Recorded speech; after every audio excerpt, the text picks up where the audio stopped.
Nous continuons sur notre enseignement, sur le livre d'Apocalypse. Le dimanche dernier, nous avons parlé sur les prologues des gens, c'est-à-dire l'introduction des gens, l'introduction des livres d'Apocalypse. Nous avons dit que ce livre d'Apocalypse est évité par beaucoup de gens. C'est un livre évité par beaucoup de personnes, ce qui n'est pas une surprise. Parce que dans l'Apocalypse, on parle de ce que Satan a été chassé des cieux. On parle de son emprisonnement dans l'abîme et de sa demeure finale, c'est-à-dire les temps de feu ou ce que vous parlez, ce que vous dites l'enfer. On a dit que Satan hait les Écritures dans son ensemble, mais en particulier, il hait les livres de Genèse et les livres d'Apocalypse. Il attaque l'authenticité du livre de Genèse. Parce que la Genèse, c'est la source de tout ce que nous voyons aujourd'hui, les commencements de tout. C'est là que nous commençons à prendre connaissance de lui. Et il fait en sorte que les livres d'Apocalypse soient négligés. C'est un livre qu'on prêche rarement dans nos églises, mais nous avons dit que, vu les événements qui se succèdent de gauche à droite, nous sommes dans l'obligation d'enseigner sur ces choses et que nous soyons une église consciente, une église avertie, pour que nous ne manquons pas ce que le Seigneur a le meilleur pour nous. Alléluia. Alléluia. On avait dit que la première phrase, ça montre le caractère du livre. Il s'agit de la révélation de notre Seigneur Jésus-Christ. On a essayé de définir le mot révélation. On avait dit dans grec, c'est apocalypsis, ce qui veut dire dévoiler. Alléluia. Ce qui signifie dévoiler. On a dit c'est le dévoilement des événements qui précèdent et qui accompagnent le retour de notre Seigneur sur la terre. L'auteur des livres, comme vous savez, c'est ce qu'on avait dit, c'est la plupart dit Jean. Mais moi j'ai dit que Jean était un scribe, c'est-à-dire il recevait ce qu'il écrivait. Mais le Seigneur Jésus lui-même est l'auteur du livre d'Apocalypse. C'est le seul livre à la fin d'Apocalypse 22, verset 16, où lui-même il marque sa signature.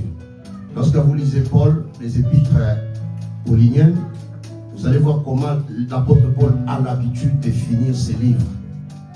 Il dit des fois, je vous salue moi-même, saluez-vous par un saint baiser, je vous communique la grâce de notre Seigneur, la communion du Saint-Esprit.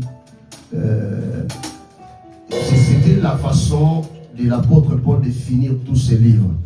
Mais ici dans l'Apocalypse, c'est différent. Ce n'est pas un homme, ce n'est pas un écrivain, un auteur humain.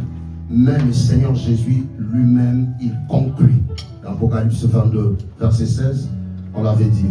C'est un livre prophétique, ce n'est pas un livre historique, non plus un livre poétique, mais l'Apocalypse, c'est un livre prophétique. Parlant du livre prophétique, il y a des normes, il y a des règles de l'interprétation.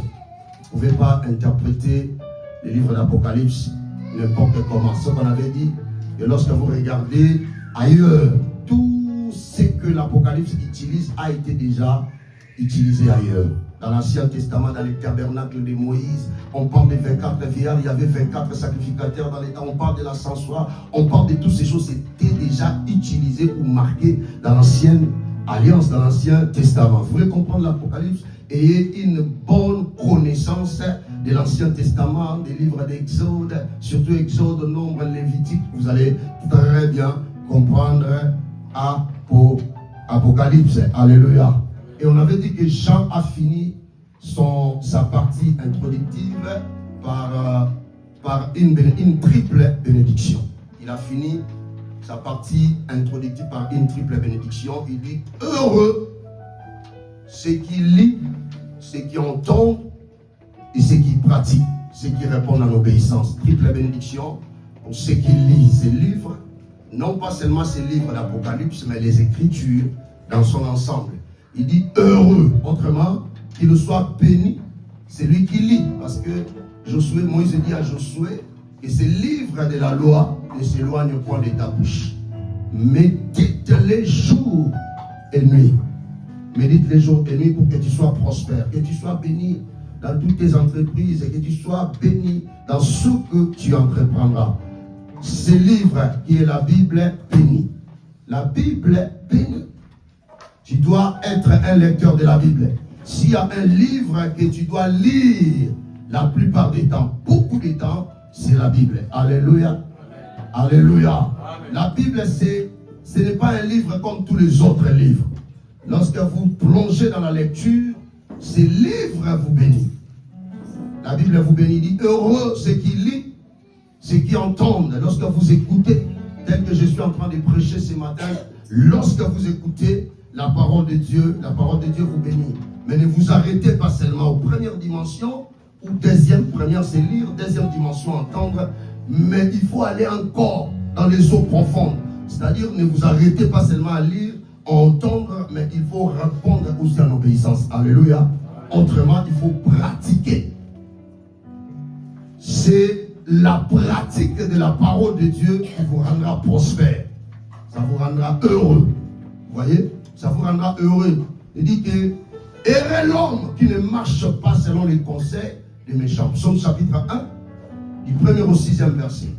Il dit heureux l'homme qui ne marche pas selon les conseils des méchants, mais qui trouve son plaisir dans la loi de l'Éternel et qui la médite jour et nuit. On décrit maintenant les conséquences lorsque vous méditez la parole de Dieu. On décrit les conséquences. Il est comme des plantes plantées près d'un courant d'eau qui donne ses feuilles à sa saison, qui produit les fruits à sa saison. Une telle personne, tout ce qu'il fait lui réussit. Vous voyez les conséquences lorsque vous méditez, lorsque vous écoutez et lorsque vous répondez en obéissance. C'est la triple bénédiction que nous avons parlé. Et Jean a fini, comme on avait dit, il a fini son prologue en disant que le temps est proche. On a dit, le temps est proche. Alors que Jean recevait la révélation de l'Apocalypse, on était au 1er siècle. Et aujourd'hui, nous sommes au 21e siècle. Mais déjà là, Jean nous disait que le temps est proche. Et nous avons dit que la manière où Dieu voit les temps, non pas de la même manière que nous les voyons. Dieu voit différemment parce que nous vivons dans les temps, Dieu vit dans l'éternité. Alléluia. Dieu vit dans l'éternité, il n'y a ni jour, il n'y a ni nuit. Dans l'éternité, il n'y a pas de jour, il n'y a pas lundi, il n'y a pas mardi, il n'y a pas nuit, il n'y a pas jour. Dieu vit dans l'éternité, mais nous vivons dans les temps. Nous vivons dans les temps. On avait l'idée, Pierre, chapitre 3, du verset 8 à 10. Donc, on a dit qu'une chose qu'il ne faut jamais ignorer, la façon dont Dieu voit les temps. Dieu voit les temps différemment de nous. Ceux qui n'étaient pas là, psaume 90, verset 4, il dit, une journée est comme 1000 ans aux yeux du Seigneur, et 1000 ans sont comme une journée. 1000 ans sont comme une journée. Donc Dieu voit les temps en comparaison avec l'éternité. Voilà pourquoi passer 70 ans dans ce monde pour Dieu, c'est comme si vous avez fait 15 jours. Alléluia. Oh, alléluia. Donne-moi un amen que je te prêche. Alléluia. Oui. Quand vous voyez le temps ne passe pas depuis qu'il avait dit Jésus revient bientôt. Je viens bientôt. Il n'y a rien qui se passe. Il ne voit pas le temps de la même manière que nous. Nous pouvons voir que ça a trop duré. Mais lui, 70 ans pour lui, c'est rien. C'est comme une feuille qui sort le matin et qui sèche le soir. Vous voyez? La vie de l'homme, c'est comme ça, c'est comme la fumée. Ça s'évapore, puis ça part. La vie de l'homme, c'est comme ça. Mais Dieu, lui, il vit dans l'éternité. Donc on avait dit que la façon dont Dieu voit les temps, ce n'est pas de la même façon que nous les voyons. Et deuxièmement, on a dit que Dieu veut sauver le plus grand nombre de gens possible. Alléluia. Amen. Il veut sauver. La patience de Dieu sur votre salut. On a dit que la longanimité de Dieu n'est pas due à la lenteur ou à l'échec de Dieu, mais plutôt à son amour. La patience de Dieu est due à son amour. Il veut. Regarde la vie que tu mènes. Si Jésus te revenait aujourd'hui, est-ce que tu seras enlevé? La patience de Dieu, c'est aussi pour que tu changes. La patience de Dieu, c'est aussi pour ceux qui sont dans le monde. Ceux-là qui ne connaissent pas encore Christ. Ceux-là qui n'ont pas encore reçu Christ dans leur vie comme leur Seigneur et Sauveur. Qu'ils puissent avoir cette opportunité, ces privilèges, de les confesser dans leur vie comme leur Seigneur et leur Sauveur. Alléluia. Amen. La patience de Dieu est due à son amour pour les perdus. Il veut que tous parviennent au salut. Le désir de Dieu est que tous viennent à lui. C'est ce que Dieu vit. Voilà pourquoi Dieu est en train de patienter. Mais il y aura un temps où sa patience arrivera à sa fin. Et ce que nous voyons aujourd'hui dans le monde autour de nous, ça nous interpelle beaucoup. Nous voyons que les signes que Jésus a donnés, nous les voyons se succéder l'un après l'autre. Et ça, nous comprenons que dans très bientôt, l'Église sera enlevée. Alléluia. Oh, je le crois, je le confesse, dans pas longtemps, le Seigneur reviendra chercher son Église. Alléluia. Alléluia. C'est ce qu'on avait dit le dimanche dernier. Aujourd'hui, nous voulons donner les clés du livre d'Apocalypse. Les clés du livre d'Apocalypse. Si tu comprends les clés que je vais donner ce matin, tu comprends l'Apocalypse. Tu comprends tous les livres d'Apocalypse. Les clés du livre d'Apocalypse. Apocalypse chapitre 1. Le message de ce matin, nous allons donner la clé. La clé plutôt, pas les clés. Je dis les clés, mais la clé. La clé du livre d'Apocalypse. Apocalypse chapitre 1, verset 19. Apocalypse chapitre 1, verset 19. La Bible dit, écris donc, je vais lire pour vous, restez assis. Il dit, écris donc les choses que tu as vues, et celles qui sont, et celles qui doivent arriver, celles qui sont et celles qui doivent arriver après elles. Parole du Seigneur. Amen. Alléluia. Amen. Jean a reçu l'ordre d'écrire les choses qu'il a vues, premièrement, des choses qui sont et des choses qui doivent arriver. Il a reçu l'ordre des choses qu'il a vues. Ces versets nous donnent la triple division du livre d'Apocalypse. Jean reçoit les commandements, il reçoit l'ordre d'écrire les choses qu'il a vues, des choses qui sont et celles qui doivent arriver. Alléluia. Amen. Premièrement, il a reçu l'ordre d'écrire les choses qu'il a vues. Les choses que tu as vues. Qu'est-ce que Jean a vu? Jean a vu la vision du Fils de l'homme au milieu des sept chandeliers d'or. Alléluia. C'est ce que Jean a vu. Il a vu la vision du Fils de l'homme au milieu des sept chandeliers d'or. Lorsque vous lisez Apocalypse chapitre 1, des versets 9 à 20, vous allez voir la vision du Fils de l'homme. Cette expression, Daniel l'utilise beaucoup. Le Fils de l'homme. Il a reçu l'ordre d'écrire les choses qu'il a vues. Qu'est-ce qu'il a vu? Il a vu la vision du Fils de l'homme au milieu de sept chandeliers d'or. Mais dans l'Apocalypse, nous avons trois visions de notre Seigneur Jésus. Trois visions. Trois visions de notre Seigneur Jésus. Dans la première vision, nous le voyons comme le Fils de Dieu.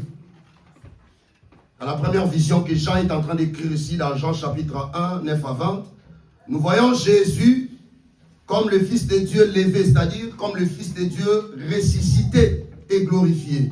On parle de la résurrection, le Fils de Dieu ressuscité et glorifié. Nous le voyons jugé pendant l'âge actuel, c'est-à-dire pendant l'âge de l'Église.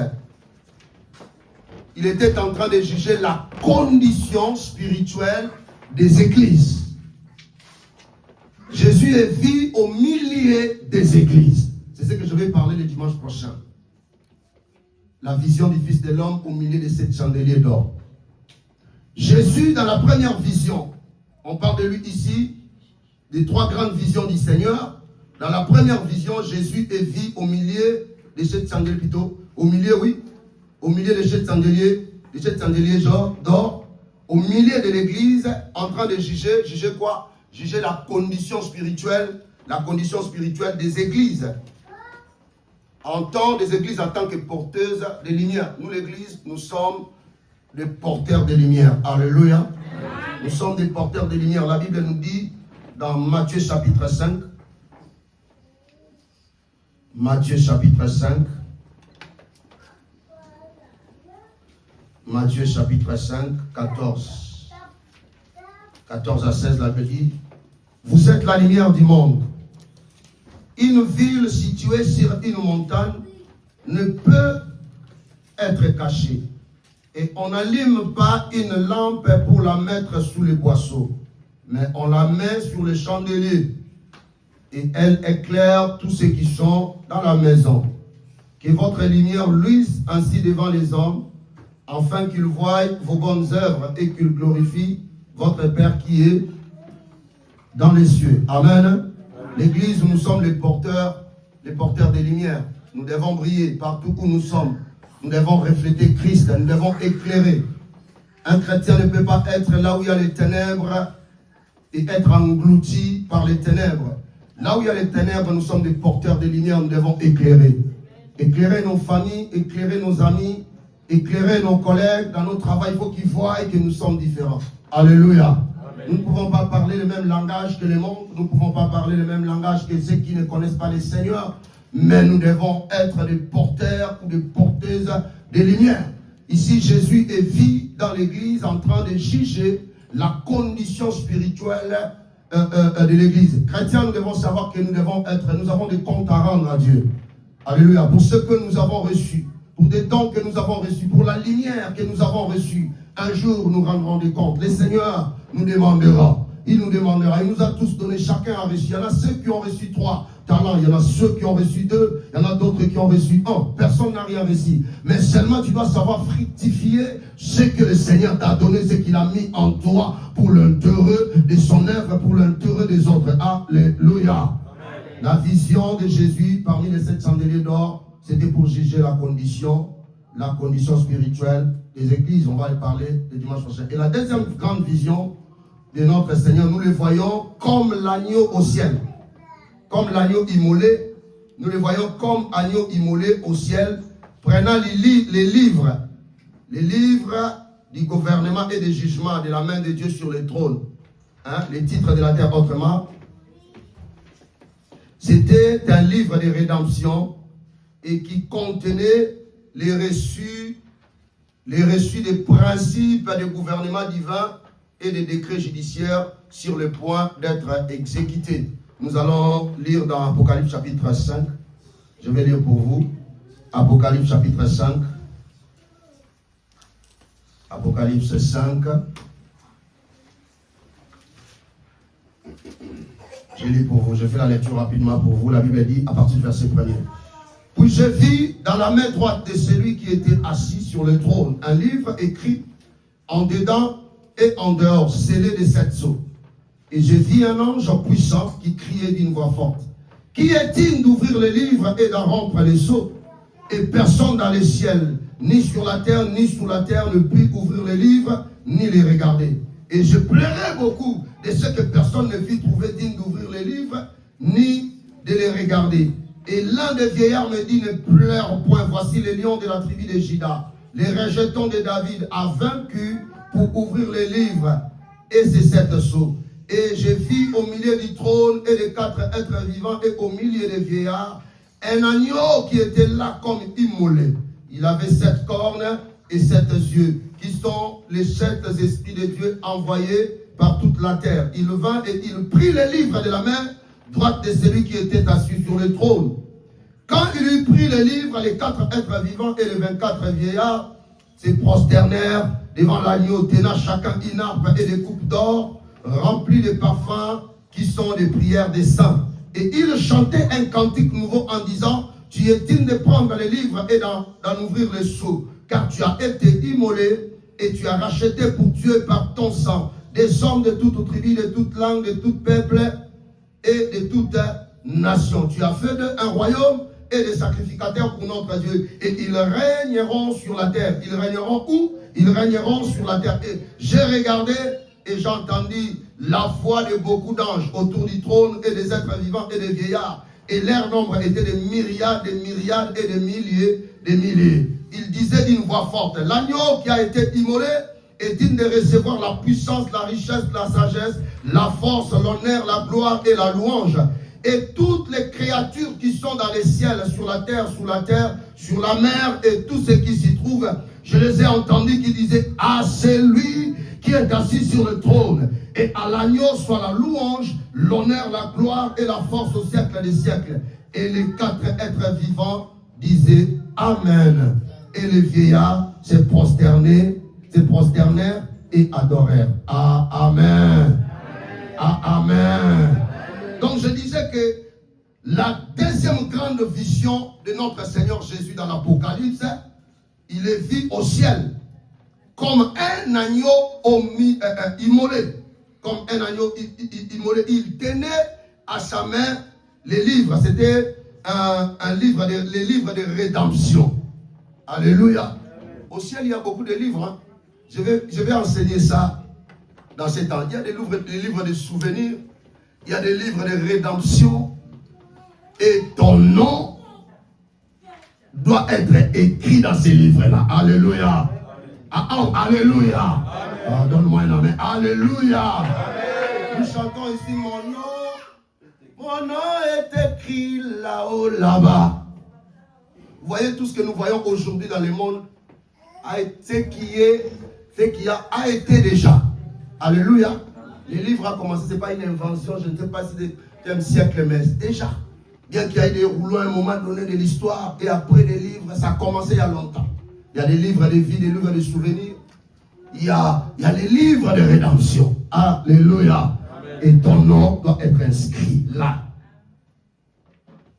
C'était un livre de rédemption. Le Seigneur est vu là-bas comme l'agneau. Je ne vais pas parler de ça, rentrer en profondeur parce que nous réservons, on va parler de toutes ces choses. Vraiment, cette année, je vais enseigner beaucoup sur l'Apocalypse. Alléluia. Amen.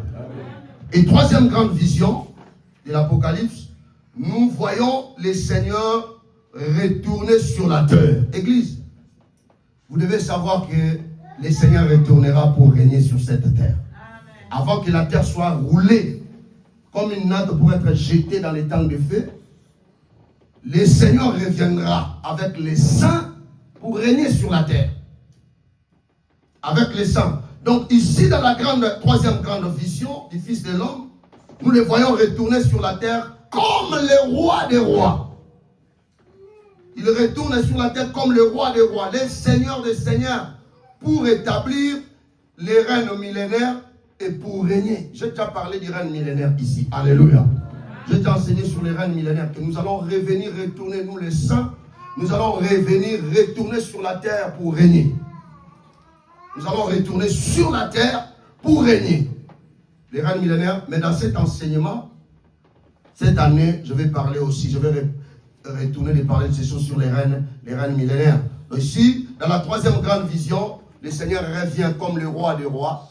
Il revient et retourne sur la terre comme les seigneurs des seigneurs pour établir les règnes millénaires. Mais dans ces 3 visions de Christ, nous les voyons dans 3 offices différents, c'est-à-dire dans 3 fonctions différentes. Le Seigneur est vu comme prophète, il est vu comme sacrificateur et comme roi quand il revient pour régner. Comme prophète, nous les voyons au milieu des églises. c'est-à-dire parmi les 7 chandeliers d'or, le Seigneur Jésus vient comme prophète. Dans l'Apocalypse, quand vous lisez des fois, on l'appelle les témoins fidèles. Alléluia. Amen. Alléluia. Amen. Lorsqu'on l'appelle le témoin fidèle, on fait allusion à Christ comme le prophète qui vient avertir les églises, qui vient parler. Des fois, il parle. Et voici, je me tiens à la porte. Je vais parler sur le message dans cet enseignement, dans cette première section, parce que j'ai 3 sections cette année à brosser avec nous sur l'Apocalypse. Dans cette même première section, je vais parler sur le message du Christ aux 7 églises. Alléluia. Amen. Il parle des récompenses, il des réprimandes, des éloges, des choses. Jésus est vu dans les 7 églises comme un prophète, comme un témoin fidèle, apporte un message. Il apporte des promesses, il apporte aussi le message d'avertissement pour cette église qui va être enlevée. Alléluia. Alléluia. Amen. Alléluia. Et il est vu aussi comme l'agneau, comme l'agneau immolé. Jésus est vu comme l'agneau immolé. On parle de lui comme les premiers-nés d'entre les morts. Oui, les premiers-nés comme un sacrifice, comme un sacrificateur. Et il est vu, pour la 3e que nous avons parlé, comme le prince du roi de la terre, comme le roi des rois, comme le prince de tous les rois de la terre. Ça, c'était la première division. Du livre d'Apocalypse, nous avons dit, n'oubliez pas, les versets 1, Jean a reçu l'ordre, pour ceux qui viennent d'arriver à Apocalypse 1, 19, nous sommes que là, il a reçu l'ordre d'écrire les choses qu'il a vues, des choses qu'il a vues, c'est que nous avons la vision du Fils de l'homme au milieu des 7 chandeliers d'or, et des choses qui sont. Maintenant, nous allons parler des choses qui sont. Qu'est-ce qui était à l'époque où Jean recevait cette révélation? C'était les 7 églises. Jean devait écrire le message pour ces 7 églises. Les 7 églises qui existaient à l'époque des Jean. Ce que je dis souvent ici, l'église est physique, l'église est aussi spirituelle. Alléluia. Amen. Une église physique peut fermer. Mais une église spirituelle ne ferme jamais. Alléluia. Oui, oui, oui.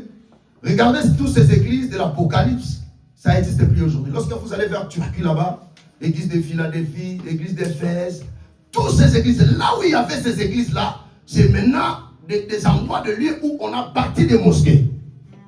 Alléluia. Oh, alléluia. Oui, oui. Quand vous allez là où il y avait les 7 églises, aujourd'hui, ces églises-là n'existent plus. Les mêmes endroits où il y avait ces églises-là, il y a aujourd'hui des mosquées qui sont construites dans ces endroits-là. C'est-à-dire qu'il faut voir l'église dans sa dimension spirituelle. Est-ce que je parle à quelqu'un? Il faut voir l'église dans sa dimension spirituelle. Ne reste pas seulement de voir l'église dans sa dimension physique, des églises locales ou dans les 4 000. Non, nous sommes d'abord dans le corps du Christ.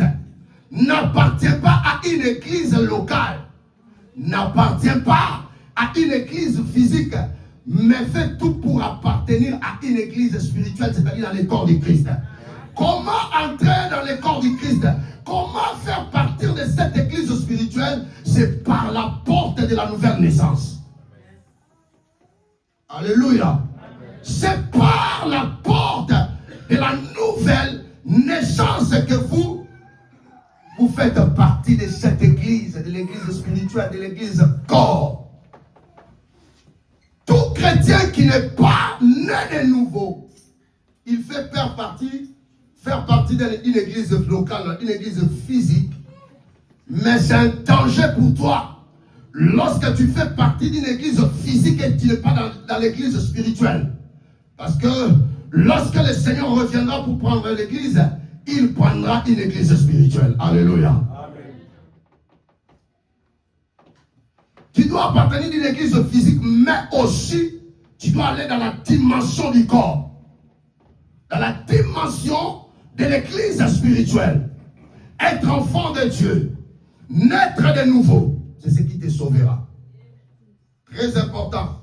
Les choses, il a reçu l'ordre d'écrire les choses qui étaient présentement, c'est-à-dire les messages aux 7 églises, les églises que nous allons parler pendant ces enseignements.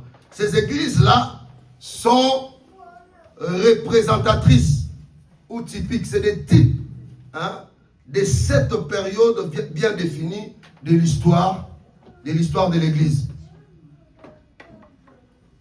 C'était des églises qui représentatrices. C'était des types de cette période. Il y en a sept églises, de cette période de l'Église jusqu'à la fin. Et cet enseignement, on va parler de Saint-Esprit m'a aidé et on va parler de très très bonnes choses dans ces enseignements. Alléluia. C'est pourquoi je t'invite, toi qui m'écoutes ou qui as commencé à m'écouter, fais un effort d'être là tous les dimanches parce qu'on va parler de choses très intéressantes pour l'Église. C'était des églises représentatives.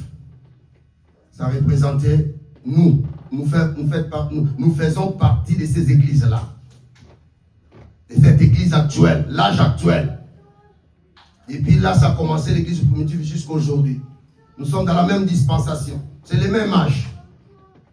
Et c'est cette église-là que le Seigneur viendra chercher. Chapitre 2 et le chapitre 3 nous parlent de ces églises-là. Alléluia. Amen. Troisième division, c'est ici qu'on va s'arrêter.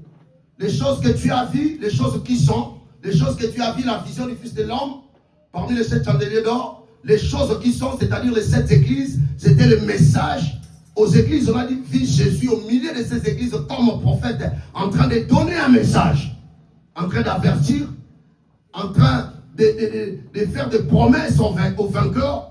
Nous avons vu Jésus au milieu. Et la troisième division de l'Apocalypse, c'est les choses qui doivent arriver ensuite. À partir du chapitre 4 de l'Apocalypse, c'est les futurs.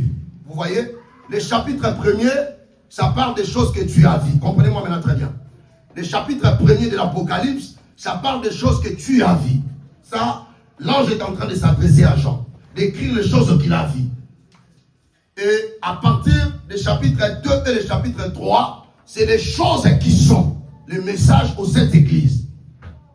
Jésus est vu dans ces églises-là comme prophète, comme messager, comme témoin fidèle, qui vient avertir, qui vient promettre, qui vient récompenser ces églises, qui tient, qui résiste, des églises persévérantes, des églises porteuses de lumière.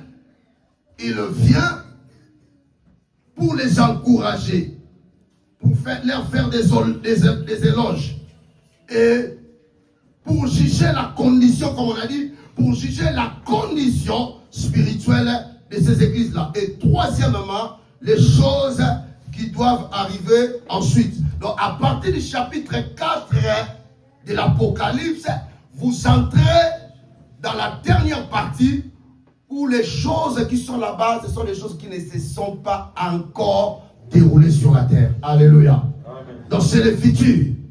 À partir du chapitre 4 de l'Apocalypse, c'est le futur. Le chapitre 4 de l'Apocalypse commence par une vision au ciel. Quand vous lisez le chapitre 4, ça commence par une vision au ciel. L'Apocalypse commence par une vision au ciel. Jean attend une voix. Une voix qui appelle Jean, monte ici. Lorsque vous lisez dès les premières parties, les premiers versets, le chapitre 4 de l'Apocalypse, Jean attend une voix qui l'appelle, monte ici. Ça va ressembler au son de la trompette.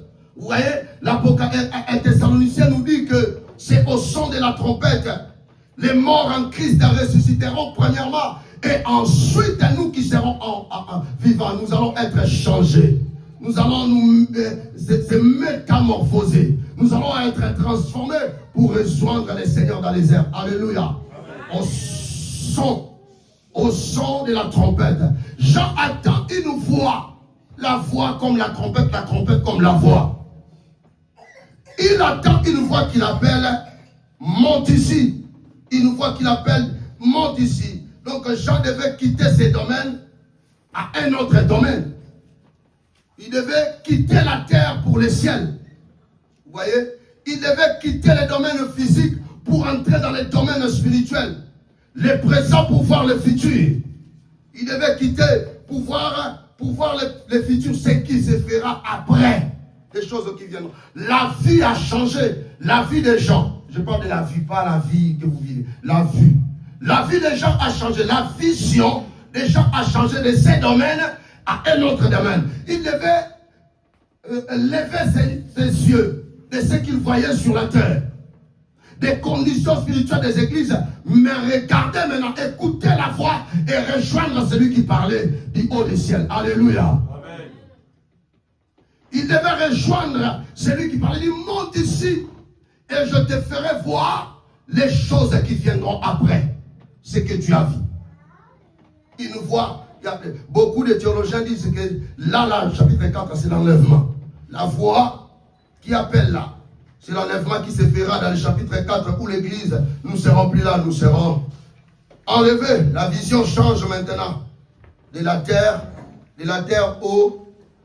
au ciel. Mais ce qui est intéressant ici est que la révélation du futur commence par une vision au ciel. La révélation du futur commence par une vision au ciel. Le futur est le domaine de Dieu. Alléluia. Amen. Le futur, c'est le domaine de Dieu. C'est pourquoi un enfant de Dieu, tu ne dois jamais avoir peur des lendemains parce que le lendemain appartient à Dieu. Amen. Alléluia. Amen. Le diable peut connaître ton passé. Il peut connaître aussi ton présent. Ce que tu fais actuellement. Mais il y a une chose que l'ennemi ignore. Il y a une chose que le diable ignore, c'est ton futur. Oh, je voulais parler à quelqu'un ce matin. Peu importe les choses que tu traverses, tu as un futur avec Dieu. Ah, ton amen me fatigue. Je répète pour dire, peu importe ce que tu vis, les conditions, les combats, ton futur est entre les mains du Seigneur. Le diable ne connaît pas ton futur. Il ignore, il t'attend. Parce que le futur, c'est le domaine de Dieu. Maintenant écoutez, bonne nouvelle pour nous l'église ce matin, c'est ici que je vais citer. Pourquoi je dis bonne nouvelle? À partir du chapitre 4 de l'Apocalypse, il y a des choses, nous voyons des choses horribles qui se passent. Dans l'Apocalypse, à partir du chapitre 4, les jugements des sceaux, des bols, des fées qui descendent du ciel, l'antéchrist, quoi encore? La marque, et si ça, des choses horribles qui se passent, des jugements, les temps de feu, l'enfer, tout à partir du chapitre 4 jusqu'à la fin, vous voyez des choses terribles. Parce qu'on va parler de toutes ces choses. Mais bonne nouvelle pour l'église. Bonne nouvelle pour l'église. Quoique l'église soit informée des choses qui se passeront dans le futur, quoique nous soyons informés des choses qui viendront après, mais nous l'église, nous ne serons pas sur la terre. Oh, quelqu'un me dit amen. Est-ce que quelqu'un croit qu'il sera plus là lorsque les jugements de Dieu vont se déverser sur la terre? C'est une bonne nouvelle pour nous, pour l'église. Peu importe ce que nous lisons dans l'Apocalypse, l'antéchrist qu'on parle, c'est comme il veut. Des bombes nucléaires, en caractère nucléaire. Toutes ces choses que nous voyons aujourd'hui. Des dictateurs qui se succèdent. Des gens prêts à détruire le monde que Dieu a créé. Mais avant que toutes ces choses soient accomplies, soient faites sur la terre, nous l'église, nous serons au ciel. Amen. Nous ne serons pas là. Nous serons avec les seigneurs en train d'être consolés.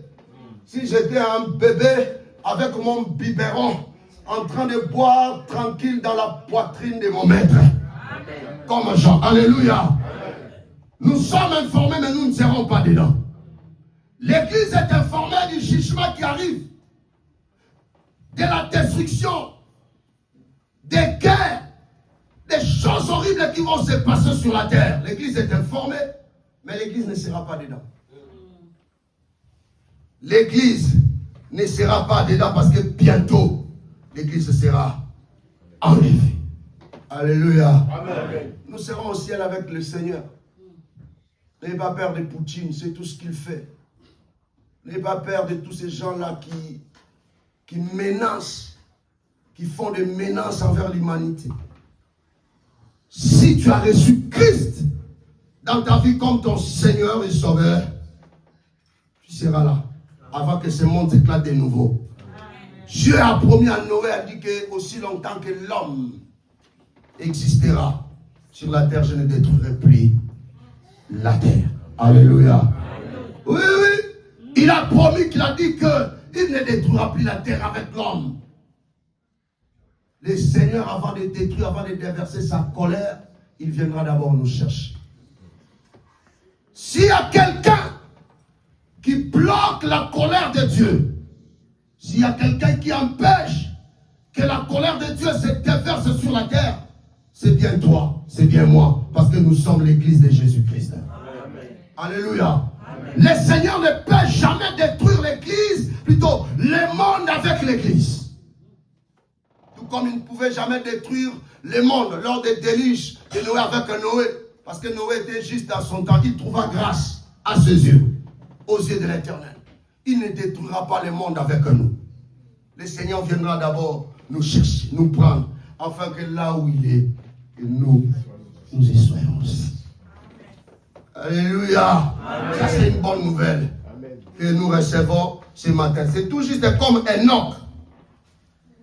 Enoch avait appris la venue du Seigneur, la venue du jugement. Mais avant que le jugement frappe la terre, dans l'Ancien Testament, avant que le jugement frappe la terre, Enoch fut enlevé. J'aimerais que nous puissions lire ça. Jude, c'est un petit livre juste avant l'Apocalypse. Jude, il n'y a qu'un seul chapitre. Jude était le frère biologique de Jésus. Jude qui écrit cette épître, c'était vraiment les frères du Seigneur. Les frères de Jésus. Jude, un seul chapitre de Jude, le verset 13. Je vais commencer par le verset 14. Verset 14 à 16. La Bible dit, c'est aussi pour eux qu'Enoch, le 7e depuis Adam, a prophétisé en ces termes. Voici, le Seigneur est venu avec ses saintes myriades pour exaucer un jugement contre tous et pour faire rendre compte à tous les impies parmi eux de tous les actes d'impiété qu'ils ont commis et de toutes les paroles injurieuses qu'on proférait contre lui des pécheurs impies. Ce sont des gens qui murmurent, qui se plaignent de leur sort, qui marchent selon leur convoitise, qui ont à la bouche des paroles hautaines, qui admirent les personnes par motif d'intérêt. Genèse chapitre 5, à partir du verset 22 à 24. On dit que Enoch, après la naissance de Métouchéla, oh j'aime beaucoup ce nom, 22, Enoch, après la naissance de Métouchéla, marcha avec Dieu 300 ans.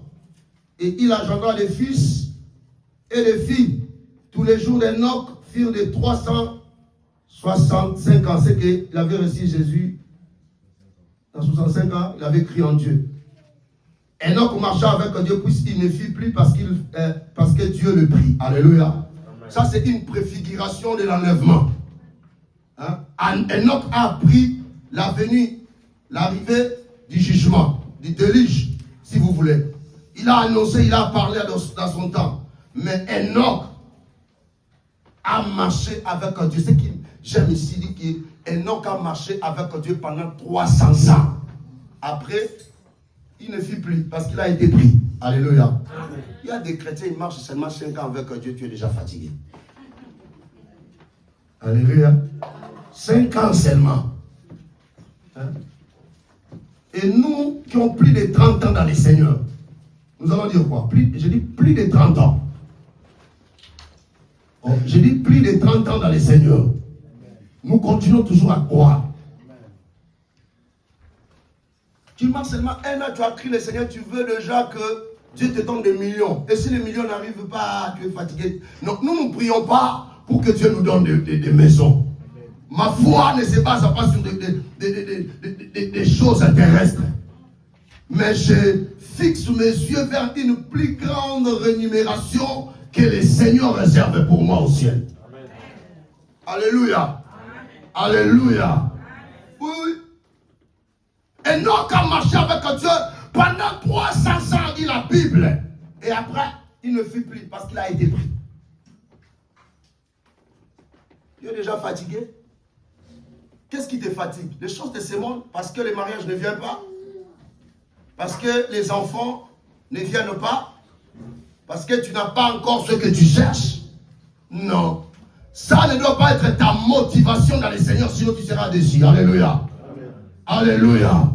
Ça ne doit pas être ta motivation. Tu dois croire, parce que ça, c'est des choses que les bébés spirituels cherchent. Il y a une plus grande rémunération, une plus grande récompense que le Seigneur réserve pour les saints. Enoch a appris l'arrivée du jugement, comme toi et moi, mais il ne fit plus. Avant que les déluges tombent, lui fit enlever. Avant que toutes ces choses que nous lisons dans l'Apocalypse arrivent, nous, l'Église, nous serons déjà enlevés, nous serons au ciel. Il a appris, mais il n'était pas dedans.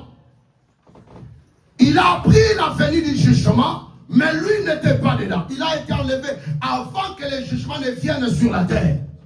Il a été déjà enlevé. Nous serons enlevés avant que les jugements n'arrivent. Avant que la terre soit frappée. Si la terre est aujourd'hui telle qu'elle est, c'est parce que l'Église est encore là. Les jours où nous ne serons plus là, la colère de Dieu va se déverser. Avec tout ce qui se fait actuellement, de l'homosexualité, des choses, des relations, des rapports contre nature. Ce sont des choses, des abominations qui provoquent la colère de Dieu. Mais pourquoi Dieu se retient encore? Parce que l'Église est encore sur la terre. Alléluia. Amen. Mais les jours où l'Église sera enlevée, les jours où l'Église ne sera plus sur la terre, la colère de Dieu va atteindre son paroxysme, c'est-à-dire son niveau le plus élevé. Et Dieu va commencer à détruire l'humanité que lui-même a créée. Alléluia. Amen. Tu dois profiter maintenant. Hein. J'ai dit souvent dans cette église, tu dois prendre le premier bateau. Hein. Alléluia. Amen. Oui, tu dois prendre le premier bateau. Tu ne dois pas rater le premier bateau. Tu dois croire, participer, partir à la première. Au son de la trompette, la Bible dit que les morts en Christ ressusciteront premièrement. Et ensuite, à nous qui serons vivants, nous allons rejoindre le Seigneur dans les airs. Alléluia. Amen. Nous allons, tu dois faire partie. Abraham, il était informé. Il était informé informé de la destruction de Sodome et Gomorrhe. Mais lui n'était pas dedans. Alléluia. Il était informé de la destruction. Que je finis. Il était informé de la destruction de Sodome et Gomorrhe. Dieu voulait en finir avec Sodome et Gomorrhe. Parce que les choses qui se faisaient là-bas, c'était des choses horribles. Des abominations qui se faisaient là-bas. C'était des choses ignobles. Mais Abraham était à la montagne, en train de prier, en train d'intercéder. Il n'était pas dedans. C'est l'image de l'enlèvement. Lui à la montagne et le jugement est descendu dans Sodome et Gomorrhe. Le feu a détruit Sodome et Gomorrhe, a consumé, a brûlé Sodome et Gomorrhe. Mais Abraham n'était pas dedans. Il était dans la montagne, en train d'intercéder, en train de prier. Alléluia. Il n'était pas là. Nous ne serons pas là. Bonne nouvelle, l'Église est informée de ces choses. Bien que nous soyons informés de ces choses. Bien que nous soyons informés de ce qui va se passer. Mais nous ne serons pas là. Lorsque ces choses vont arriver. Que cela ne vous effraie pas. Lorsque vous lisez l'Apocalypse, que cela ne vous effraie pas. Parce que avant que toutes ces choses-là n'arrivent, nous, l'Église, nous serons au ciel avec le Seigneur. Ça, c'est une bonne nouvelle pour nous. Et pourquoi je marche, je n'ai pas peur. Je n'ai pas peur. Je n'ai plus peur de rien. Je n'ai plus peur de rien parce que je sais que le Seigneur, peu importe les informations, ce que nous recevons, mais nous savons que le Seigneur viendra nous chercher. Pendant qu'Abraham était en train de travailler avec Dieu dans l'intercession, en train de prier pour son neveu, l'autre qui était dans Sodome et Gomorrhe, son neveu était plongé dans les plaisirs. C'est des gens de chrétiens. Il y a des chrétiens qui sont conscients des choses qui vont arriver, du jugement qui arrive. Mais il y en a d'autres qui sont emportés par les plaisirs du monde, comme Lot, Il était là, il a choisi Sodome et Gomorrhe pour son plaisir. Il était là, il ne savait pas que cette ville-là, ou ces pays-là, Sodome et Gomorrhe, ces régions-là, étaient déjà sous les jugements, sous la colère. Dieu voulait en finir, il voulait détruire ces régions-là. Mais lui, c'est là qu'il a choisi. C'est son choix, c'est porté vers Sodome et Gomorrhe. Il vivait là, il voyait tout ce qui se faisait, l'abomination, des relations, des rapports contre nature. Lui, il était là, il n'était même pas conscient que Dieu allait détruire ces villes ou ces régions-là bientôt. Abraham et l'autre, c'est l'image des deux chrétiens. L'autre qui est conscient de l'enlèvement de l'église qui arrive, mais l'autre, il est dans ses poursuites, dans les poursuites du monde. Il est en train de poursuivre les choses de ce monde, en train de chercher. Il n'est même pas conscient. Il néglige sa vie chrétienne sans crainteté. Il néglige même, il ne veut pas prier, il ne veut pas, il n'a rien, il ne craint pas. Il est là, mais il est chrétien. Le dimanche, il vient, il prie, il fait ses offrandes, c'est tout. Il retourne dans sa vie comme il n'est pas conscient que le Seigneur vient bientôt. L'église, la bonne nouvelle que le Seigneur m'a donnée de vous annoncer ce matin est que bien que nous soyons informés du jugement qui arrive, nous ne serons pas dedans. Mais notre responsabilité, notre devoir, c'est de prier pour nos frères et sœurs qui n'ont pas encore reçu Christ dans leur vie comme leur Seigneur et leur Sauveur. Ça, c'est les responsabilités des chrétiens. C'est ce qu'Abraham a fait. À la montagne, il a intercédé, il a prié pour son neveu Lot. Et Dieu a sauvé une partie de la famille de Lot. À cause de l'intercession d'Abraham. C'est comme cela que nous devons travailler avec Dieu. C'est comme cela que nous devons être à donner, prier. Ne donnez pas seulement le pain, n'envoyez pas seulement l'argent, mais ces gens-là, tu dois apprendre aussi à intercéder. Je vous dis souvent prier pour vos familles. La meilleure des choses de faire pour vos familles, ce n'est pas leur envoyer l'argent. Pour ceux-là qui ont des familles encore en Afrique, partout où ils souffrent. La meilleure des choses, ce n'est pas seulement leur envoyer l'argent. Des temps, c'est très bien déjà ce que vous faites. Mais la meilleure des choses que vous devez faire pour eux, c'est de prier pour ces gens-là. C'est d'intercéder, de travailler avec Dieu pour leur salut. De travailler avec Dieu pour le salut de ces personnes-là. C'est que tu dois donner. Ouvrir la porte, travailler dans l'intercession, dans la prière, pour ceux qui sont dans ta famille qui ne connaissent pas encore le Seigneur. Alléluia. Que Dieu bénisse sa parole. Une question à poser. Pourquoi nous célébrons la Sainte Seine? La Sainte Seine, c'est une question de mémoire. C'est un symbolisme que le Seigneur nous a laissé pour la mémoire. Pour garder la mémoire de la mort, de l'ensevelissement et de la résurrection de notre Seigneur Jésus. Vous pouvez tout oublier, mais n'oublie pas la croix. Alléluia. Amen. C'est pourquoi le Seigneur, avant de mourir, il a institué la Sainte Seine. Il nous a laissé des ordonnances, la Sainte Seine et les baptêmes. Il a institué la Sainte Seine, question de mémoire. C'est la mémoire, pour rafraîchir notre mémoire.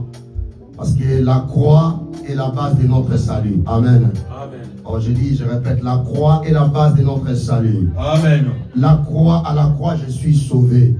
À la croix, j'ai le pardon de mes péchés. À la croix, j'ai la vie éternelle. 1 Corinthiens 11, 23, 26 nous dit, l'apôtre Paul nous dit que car j'ai reçu du Seigneur ce que je vous ai enseigné. C'est que le Seigneur Jésus, dans la nuit où il fut livré, prit du pain. Et après avoir rendu grâce, les rompit et dit, ceci est mon corps qui est rompu pour vous. Faites ceci en mémoire de moi. Et même après avoir soupé, il prit la coupe et dit, cette coupe est la nouvelle alliance à mon sang. Faites ceci en mémoire. Vous voyez, le Seigneur revient toujours en mémoire. Il dit, faites ceci en mémoire de moi toutes les fois que vous en boirez. Chaque fois que vous prenez le pain et que vous buvez les sangs, vous annoncez ma mort jusqu'à ce que je vienne. Voilà pourquoi je dis que dans la Sainte Seine, il y a la dimension de l'enlèvement. Le Seigneur a dit, nous devons le faire jusqu'à ce qu'il reviendra. Jusqu'à ce qu'il reviendra, nous chercher, jusqu'à ce qu'il reviendra, nous prendre. Il dit, faites ceci en mémoire de moi, car toutes les fois que vous mangez ce pain et que vous buvez cette coupe, vous annoncez ma mort. la mort du Seigneur jusqu'à ce qu'il vienne. C'est le devoir de la mémoire. La Sainte Seine, c'est le devoir de la mémoire. Dieu, après avoir libéré Israël en Égypte, il leur a dit de conserver la mémoire. La mémoire, c'était quoi? L'agneau qui a été immolé. Il dit, vous devez célébrer la Pâque chaque année. Pourquoi il devait faire cette rituel? Cette rituel chaque année pour conserver, pour rafraîchir leur mémoire, afin de recevoir le Christ, qui est l'agneau qui était le type de Jésus, afin de recevoir l'agneau, le véritable agneau de Dieu, qui devait non pas couvrir le péché, mais qui devait ôter les péchés du monde. Alléluia. Amen. Alléluia. Amen. Ils ont conservé les souvenirs. Nous devons conserver les souvenirs. L'habitude est de prendre le pain et de boire le sang. Pour se souvenir, c'est un symbolisme qui nous rappelle que c'est à la croix que je suis pardonné. C'est à la croix que j'ai la vie éternelle. C'est à la croix que je suis sauvé. C'est question, les devoirs de la mémoire. Je prie pour toute personne qui va participer à cette table. Ce matin, Seigneur, il y a des personnes qui sont rentrées ici malades. Nous voulons expérimenter la guérison au travers de cette Sainte Seine. Des personnes qui sont rentrées ici tristes, Seigneur, qui retrouvent la joie au travers de cette Sainte Seine. Des personnes qui sont rentrées ici malheureux, troublés, Seigneur, qui retrouvent la paix du cœur après cette Sainte Seine. Nous prions, Seigneur, que cette Sainte Seine apporte la dimension de l'unité dans cette église dans le nom de Jésus. Après avoir rendu grâce, les remplis et dit, ceci est mon corps qui est rempli pour vous.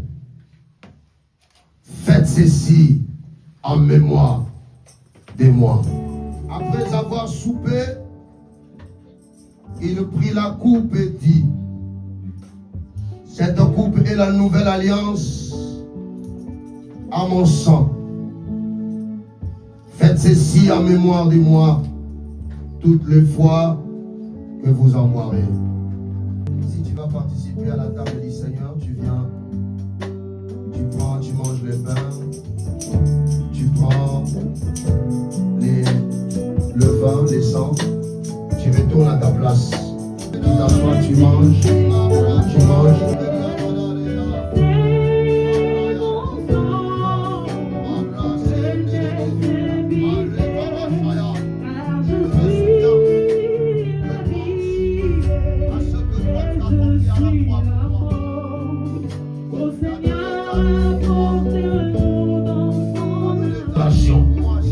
Et suis les larmes de toute personne qui pleure ce matin.